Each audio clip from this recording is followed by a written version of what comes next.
If you're new to my channel, aku Ajeng and welcome.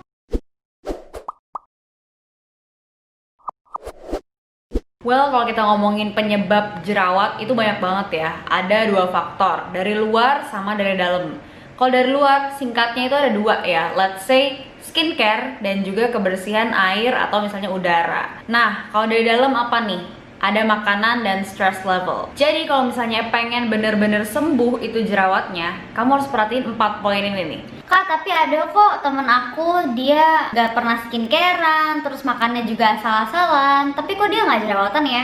Itulah kenapa kita nggak akan pernah bisa banding-bandingin diri kita sama orang lain, karena memang tipe kulit itu beda-beda. Ada yang memang rentan berjerawat, ada juga yang memang kulitnya tuh istilahnya badak gitu ya, kalau orang Indonesia bilangnya tebel gitu kulitnya. Jadi mau diapain juga kulitnya nggak akan rusak. Tapi ya mau gimana lagi kalau memang dikasih kulit yang rentan berjerawat, apa adanya, terima aja dan dirawat dengan baik. Nah, kali ini aku mau ngebahas lebih dalam soal faktor yang internal. Salah satunya adalah dari makanan. Well, kalau kalian mau tahu dengan tepat gitu ya, apa sih makanan yang kira-kira penyebab jerawat gue nih? Kenapa sih jerawat gue nggak hilang-hilang? Apa jangan-jangan dari makanan ini, makanan itu? Kalau mau tahu harus ambil food sensitivity test. Kalian bisa pergi ke laboratorium atau ke klinik, nanti dicek makanan apa yang memang benar-benar menyebabkan jerawat. Bisa jadi telur, bisa jadi minyak, bisa jadi sambal, dan lain-lain. Aku sendiri belum pernah ngambil food sensitivity test karena ya lumayan pricey, dan juga di saat pandemi gini aku mengurangi hal-hal yang berhubungan dengan jarum suntik juga. Terus gimana dong kemarin cara aku nyembuhin jerawat dalam waktu cuma 3 bulan aja? Makanan buat aku sangat-sangat berpengaruh. In general, secara scientific research memang dibahas bahwa ada satu makanan yang menyebabkan jerawat, yaitu adalah gula. Kenapa sih gula bisa menyebabkan jerawat? Apa hubungannya gitu? Dari mana asal-usulnya gula bisa menyebabkan jerawat? Penelitian yang pertama bilang gula itu kalau dikonsumsi kebanyakan bisa menghilangkan antioksidan. Makanya itu dia kenapa kulitnya jadi rentan kena bakteri yang menyebabkan jerawat. Nah, sementara penelitian yang kedua itu bilang kadar gula yang terlalu tinggi itu bisa meningkatkan peradangan kulit juga. Masa sih penyebabnya cuma gula doang? Yakin nih gula doang? Kalian harus perhatiin juga apapun yang mengandung gula. Apapun. Contohnya adalah dairy products. Dairy products ini apa sih? Dairy products adalah produk-produk yang mengandung susu sapi.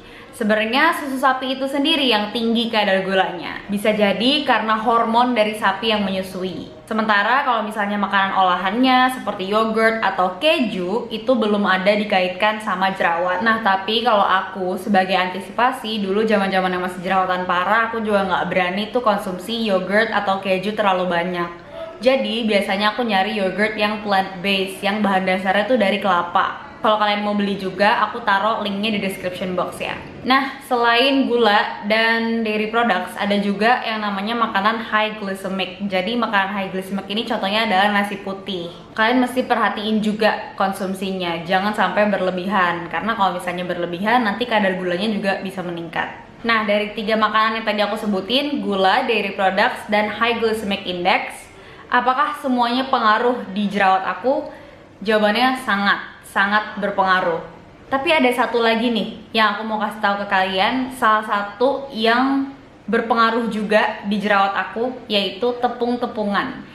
Jadi kalau misalnya aku konsumsi tepung-tepungan itu banyak, kayak misalnya mie, kue tiaw, atau apapun yang berbahan dasar tepung, itu juga sangat berpengaruh ke jerawat aku. Nah, tapi ini bisa jadi di aku doang loh ya, nggak berlaku untuk semua orang. Nah, kalau misalnya kalian dengar banyak kontroversi makanan-makanan lain yang sering dibilang penyebab jerawat juga, contohnya kacang-kacangan, minyak, pedas, itu semua kalau di aku sih nggak pengaruh sama sekali ya. Jadi aku setiap makan tuh aku perhatiin juga mana nih yang besoknya langsung timbul jerawat, mana nih yang aman-aman aja kalau dimakan banyak. Hai, aku mau ngasih tahu ada produk yang cocok banget buat kalian yang mungkin punya masalah sama pipi cabi, double chin, atau tanda-tanda penuaan di bagian kulit leher.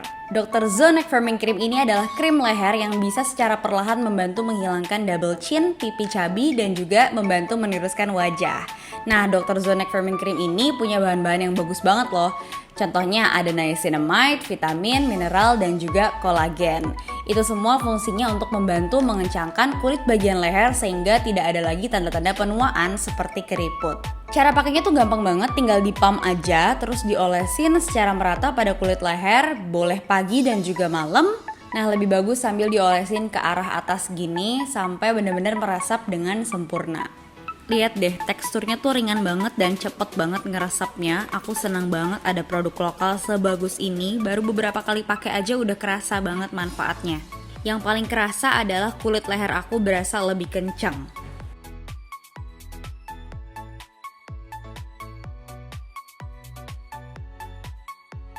Pemakaian rutin dari Dr. Zone Neck Firming Cream ini bisa menghasilkan kulit leher yang lebih kencang, double chinnya berkurang sehingga rahangnya tuh bisa terlihat lebih tirus. Gak usah khawatir karena Dr. Zone Neck Firming Cream udah terdaftar di BPOM. Jangan lupa juga cek Instagramnya di sini.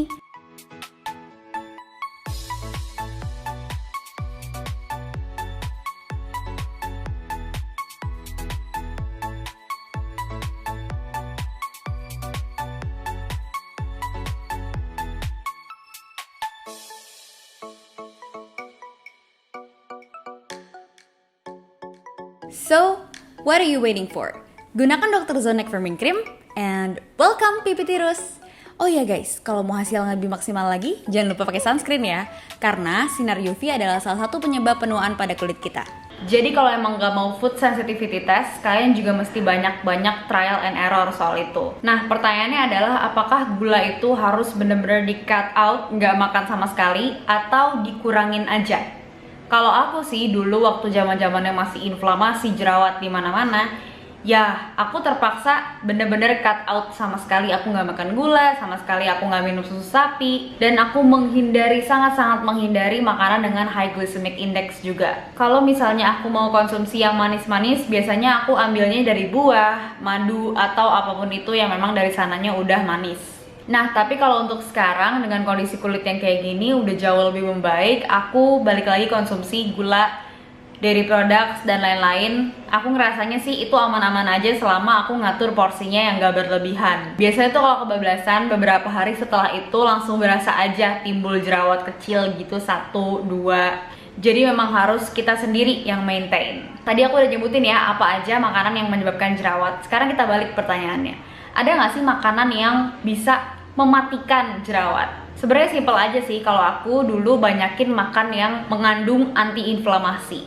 Contohnya adalah brokoli, berry-berry, blueberry, strawberry, dan teh hijau. Sebenarnya masih banyak lagi, kalian bisa cari makanan yang mengandung antiinflamasi. Itu apa aja sesuai dengan selera kalian sendiri. Brokoli, berry-berryan, dan teh hijau itu sangat-sangat bekerja dengan baik di kulit aku. Apalagi aku juga menambahkan suplemen zinc yang juga sangat bekerja dengan baik. Dokter aku pun juga setuju dengan itu. Kalau kalian penasaran dulu aku jerawatannya kayak apa, kalian boleh cek video-video aku yang sebelum ini. Scroll aja, aku juga banyak cerita tentang konsultasi aku ke dokter, ngebahas makanan-makanan juga, dan skincare aku apa aja. Yang terakhir pesan aku guys, kalau misalnya kalian emang berniat untuk sembuh, please perhatiin 4 poin yang tadi itu dan banyak-banyak research. Jangan gampang percaya sama omongan orang kalau nggak ada data analisanya. Kadang aku udah research banyak pun masih nggak cocok dipraktekin di diri aku sendiri. Jadi mesti cari sendiri apa sih penyebabnya untuk diri kita, gimana sih cara ngatasinnya versi kita. Buat kalian yang masih jerawatan, jangan sedih, jangan berkecil hati, yuk disembuhin, kalian pasti bisa sembuh. So, terima kasih udah nonton video ini. Kamu boleh komen di kolom komentar di bawah atau DM aku @ajanganisa_ di Instagram aku untuk diskusi tentang video ini atau request video selanjutnya. Stay healthy and beautiful, bye bye.